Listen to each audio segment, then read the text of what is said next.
Maybe you've heard of Spotify X, but you don't know exactly how to use it. Whether it's about discovering new music or using cool tools to enhance your listening, Spotify X could do it all. So to get started, first you have to make sure that you have the latest version of Spotify installed on your device. Check your app store for updates because Spotify X might be a feature in the newest version, okay?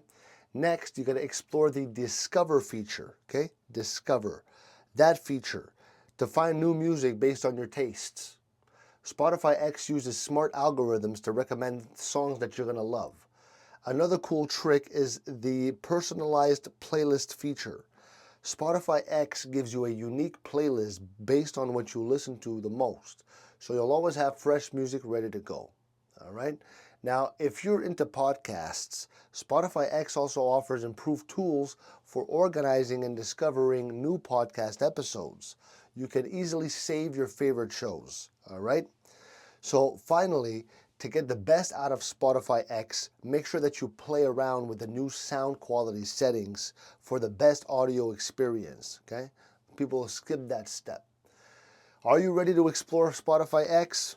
Hit that like button, drop a comment about your favorite feature, and don't forget to subscribe. Thanks for being here. Love ya. Ciao.